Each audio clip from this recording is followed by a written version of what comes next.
বেনজির আজিজ আমাদের লোক নয়। আওয়ামী লীগ সাধারণ সম্পাদকের এ কথার কড়া জবাব দিলেন ব্যারিস্টার ফুয়াদ। আওয়ামী লীগ সরকারের অবস্থাটা হয়েছে, সে এখন হাসরের ময়দানে আছে।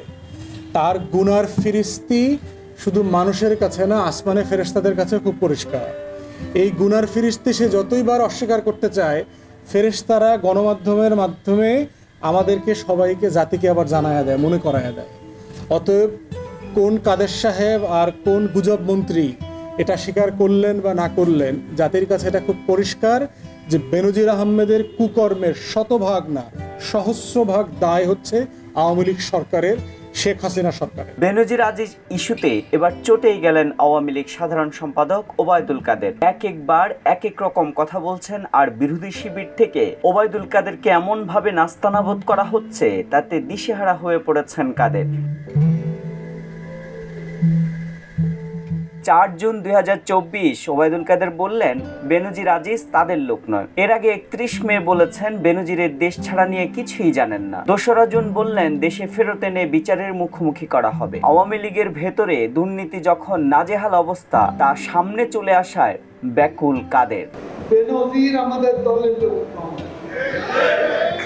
সিনিয়রিটি মেধা নিয়ে সে আইজিপি হলো। আজিজও আমাদের দলের লোক নয়।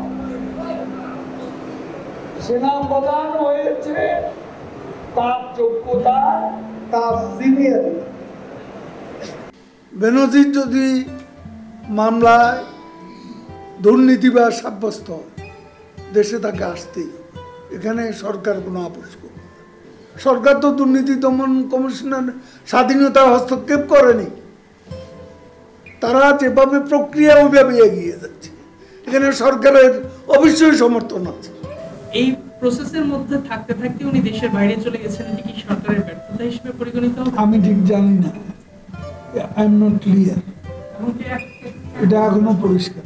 এমনকি 31 অ্যাকাউন্টে যত টাকা ছিল সব টাকা সে উঠিয়ে নিয়ে গেছে, এমনটাও প্রমাণ করেছে বলে বিভিন্ন। আমি এইসব বিষয়ে, যেহেতু আমি অবহিত নই, আমি এটা আইনের, এটা দুদক বলছে তারা টের পেয়েছে, দুদক সেটা প্রমাণ করবে।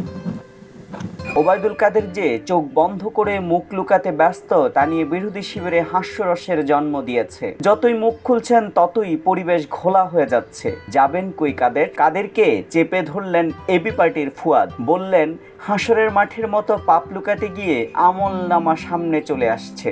আওয়ামী লীগের মন্ত্রীরা আজকে যতই বলেন, এদের অবস্থা হয়েছে ফেরাউনদের মতো, গুনাহগারদের মতো। যে ওই যে হাসরের ময়দানে যে অবস্থাটা হয়েছে, যে গুনাহগারদেরকে যখন বলা হবে যে তুমি এই অন্যায় করছো কিনা, তখন ওই গুনাহগারদের মতো হাসরের ময়দানে এরাও বলবে যে না, আমরা তো এইসব পাপ করি নাই। তখন ফেরেশতারা আমল নামাটা পেশ করে দেবে, এই যে দেখো তোমরা কি ভালো কাজ করছো আর কি অন্যায় কাজ করছো। আওয়ামী লীগ সরকারের অবস্থাটা হয়েছে, সে এখন হাসরের ময়দানে আছে। তার গুনার ফিরিস্তি শুধু মানুষের কাছে না, আসমানে ফেরেশতাদের কাছে খুব পরিষ্কার। এই গুনার ফিরিস্তি সে যতইবার অস্বীকার করতে চায়, ফেরেশতারা গণমাধ্যমের মাধ্যমে আমাদেরকে সবাইকে জাতিকে আবার জানায়া দেয়, মনে করায়া দেয়। অতএব কোন কাদের সাহেব আর কোন গুজব মন্ত্রী এটা স্বীকার করলেন বা না করলেন, জাতির কাছে এটা খুব পরিষ্কার যে বেনজির আহমেদের কুকর্মের শতভাগ না সহস্রভাগ দায় হচ্ছে আওয়ামী লীগ সরকারের, শেখ হাসিনা সরকারের। দ্বিতীয়ত হচ্ছে আজিজের ব্যাপারে দেখেন, আজিজ সেনাপ্রধান হয়েছে কোন সালে? আওয়ামী লীগের সময়। তার এখন 3 বছর হয়েছে। সে রিটায়ার করেছে আপনার 2021-এ। তো তার আগের আরো 2-3 বছর যোগ করে ধরেন, যে 2017-18 থেকে শুরু করে 21-3 বছর সে সেনাপ্রধান ছিল। তো সেনাপ্রধান থাকা অবস্থাতেই তো সে একটা অবৈধ নির্বাচন করে দিয়ে গেছে, রাতের ভোটের নির্বাচন। সেনাপ্রধান থাকা অবস্থাতেই আল জাজিরার যে ডকুমেন্টারি প্রকাশিত হয়েছে, all the prime ministers man, এইটা পাবলিশ হয়েছে, ডকুমেন্টেড হয়েছে। সেনাপ্রধান অবস্থায় থাকা অবস্থায় আমরা দেখেছি যে ওনার ভাইদের ক্রাইমগুলো বারবার আসছে, যে খুনের আসামি কিভাবে প্রেসিডেন্টের কাছ থেকে ক্ষমা নিয়ে যাচ্ছে তাই নাম পরিবর্তন করে পাসপোর্ট বানিয়ে বিভিন্ন দেশে থাকার ব্যবস্থা করেছে। এই সবগুলো জিনিস হয়েছে তো আওয়ামী লীগের আমলে।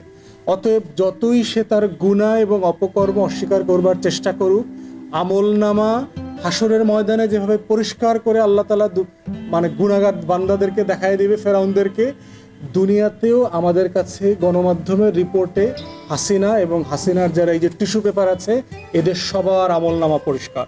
প্রশ্ন হচ্ছে এর দায় কার? এর দায় হচ্ছে শেখ হাসিনার, আওয়ামী লীগের, অনির্বাচিত সরকারের। আজিজ বেনজির পুলিশ ও সেনাবাহিনীতে বড় কর্মকর্তা হয়েছেন আওয়ামী লীগের পুরো 16 বছর ক্ষমতায় থাকার সময়। অবৈধ সম্পদ অর্জন এসব আওয়ামী লীগের সময় হয়েছে, যা আওয়ামী লীগের 75 পূর্ববর্তী রক্ষী বাহিনীর কর্মকাণ্ডের মতোই একাকার। বেনজির আহমেদ পুলিশ প্রধান হয়েছেন কোন সরকারের সময়? সার্টেনলি আওয়ামী লীগ সরকারের সময়। তিনি শুধু পুলিশ প্রধান হয়েছেন তাই না, আমরা জানি 2013 সালে শাপলা চত্বরে যে গণহত্যা হয়েছে হেফাজতের উপরে, সেই গণহত্যার সময় উনি নেতৃত্ব দিয়েছেন ঢাকা মেট্রোপলিটন পুলিশ কমিশনার হিসেবে, ডিএমপি কমিশনার ছিলেন। তো বেনজির আহমেদ ডিএমপি কমিশনার হয়েছেন আওয়ামী লীগের সময়, র্যাবের প্রধান হয়েছেন আওয়ামী লীগের সময়, এবং পুলিশ প্রধানও হয়েছেন আওয়ামী লীগের সময়, এবং স্যাংশনও খেয়েছেন 2021 ডিসেম্বরে আওয়ামী লীগের সময়। অতএব বেনজির আহমেদের মতো লোকের আদ্যপান্ত যত গুনাহ আছে, কবিরা গুনাহ, সগিরা গুনাহ, ছোট পাপ, বড় পাপ, মানে যা আছে পুরো দায় হচ্ছে এই আওয়ামী লীগ সরকারের। বেনজির আহমেদ অতএব তার দায় নিতে চাইবে না কে? কারণ যেই সরকারটা আসলে বৈধ না। এটার এই মন্তব্যের মধ্য দিয়ে আওয়ামী লীগের মন্ত্রীরা বলার চেষ্টা করছেন যে আমাদের সময় যদিও সে এই আইজিপি ছিল অথবা র্যাবের প্রধান ছিল, স্যাংশন খেয়েছে, কিন্তু আমরা দায় নিব না কেন? কারণ আমরা তো জনগণের ভোটে নির্বাচিত না। এটার বলার মাধ্যমে যে মেসেজ সেটা হচ্ছে যে আমাদের তো জনগণের কাছেই কোনো দায় নাই। তো একটা অবৈধ অনির্বাচিত সরকারের যেহেতু জনগণের কাছে কোনো দায় থাকে না, তার অন্যায় অপকর্মের দায়ও তো সে নিতে চায় না, এটাই খুব স্বাভাবিক। কিন্তু ফ্যাক্টস অ্যান্ড ফিগার খুবই পরিষ্কার যে বেনজির আহমেদের টোটাল মেজর কেরিয়ার হচ্ছে, টেনিওর হচ্ছে আওয়ামী লীগের টেনিওরে হয়েছে। অতএব তার লুটপাটের যদি দিনগুলো দেখেন, ফ্ল্যাট কোন সালে রেজিস্ট্রেশন হয়েছে সেটাও তো আসছে। গুলশানে 3টা ফ্ল্যাট একই দিনে রেজিস্ট্রেশন হয়েছে, সেটা তো আসছে।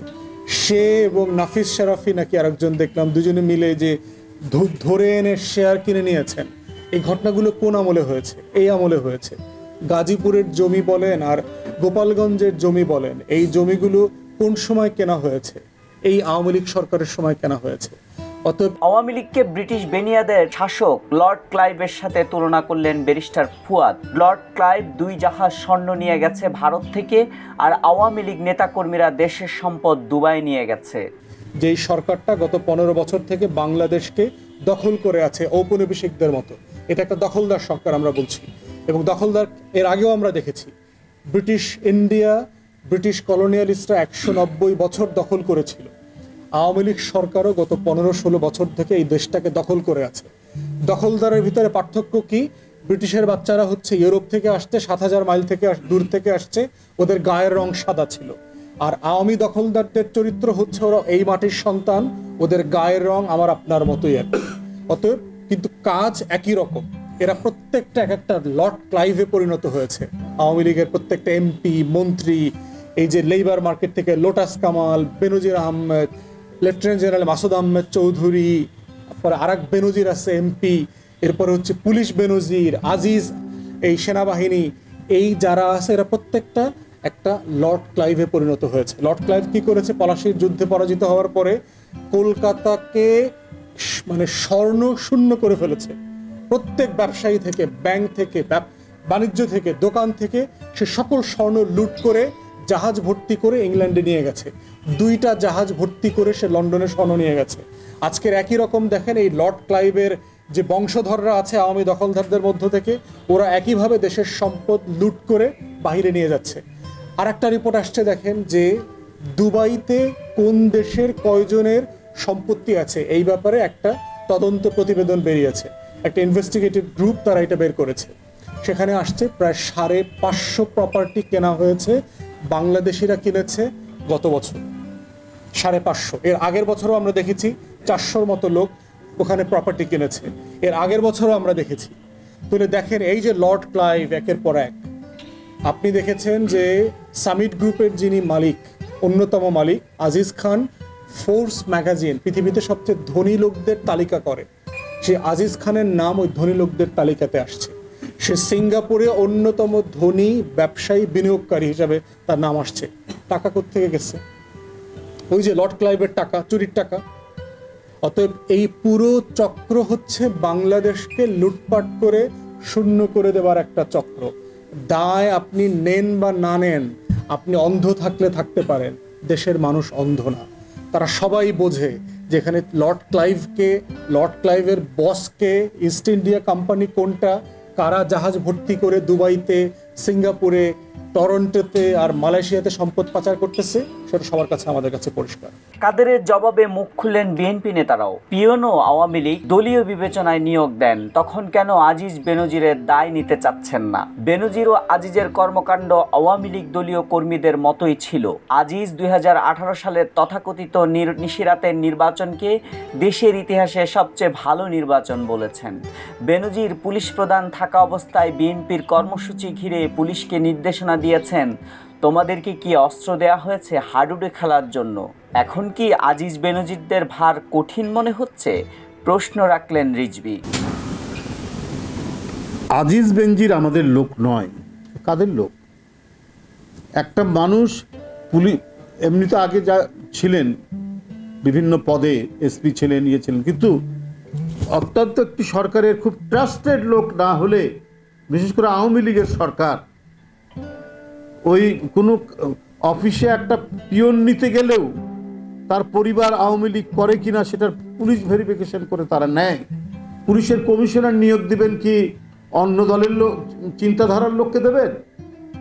আবার র্যাবের ডিজি বানাচ্ছেন তাকে, আবার তিনি পুলিশের আইজি। কথা বলেছেন তিনি যখন বিএনপি কোনো কর্মসূচি ঘোষণা করে, এই ব্যক্তি বলেছেন তোমাদেরকে অস্ত্র দেওয়া হয়েছে কি হাডুডু খেলার জন্য? আপনারা নিশ্চয়ই সাংবাদিক বন্ধুরা, আপনাদের মনে আছে। সেই লোককে এখন ঘাট থেকে নামাচ্ছেন কেন? আর ঘাড়ে বহন করতে পারছেন না, খুব ভারী লাগছে। এই আজিজ সাহেব বলেছেন যে স্বাধীনতার পর থেকে এত স্বচ্ছ নির্বাচন নাকি হয়নি। 2018 সালের নিশিরাতের নির্বাচনকে সেনাবাহিনীর প্রধান, কোনো সেনাবাহিনীর প্রধান কখনোই রাজনৈতিক কোনো বক্তব্য দেয়নি। ব্যতিক্রম হচ্ছে আজিজ সাহেব, এবং তিনি একটি সরকারের পক্ষে, একটা অন্যায়ের পক্ষে, একটা অবৈধ নির্বাচনের পক্ষে, দিনের ভোট যেটি রাত্রে হয়েছে সেইটার পক্ষে যিনি সাফাই গেয়েছেন, সেই লোক এখন আপনাদের তার কোনো দায় আপনারা এখন কাঁধে নেবেন না। আওয়ামী ফ্যাসিজমের ছায়া উপছায়া দেশের উপর বিস্তার লাভ করেছে। আওয়ামী লীগ কখনোই জনকল্যাণে ইতিবাচক রাজনীতি করেনি। খুন, রক্তপাত, সহিংসতা, দখল, টাকা পাচার আর অনর্গল মিথ্যা কথা বলাই আওয়ামী লীগের রাজনীতি। আওয়ামী লীগ সরকারের 15 বছরে বিভিন্ন মেগা প্রজেক্টে মেগা দুর্নীতি, ব্যাংক জালিয়াতি সহ নানা অপকর্মে দলীয় কর্মীরা যখন ফুলে ফেঁপে কলাগাছ, তা দেখে প্রশাসনের কর্তারা কি করে লোভ সামলাবে, এমন প্রশ্নই রাজনীতির মাঠে মুখ্য হয়ে উঠেছে। এমআর আমিন, হালচাল, ঢাকা।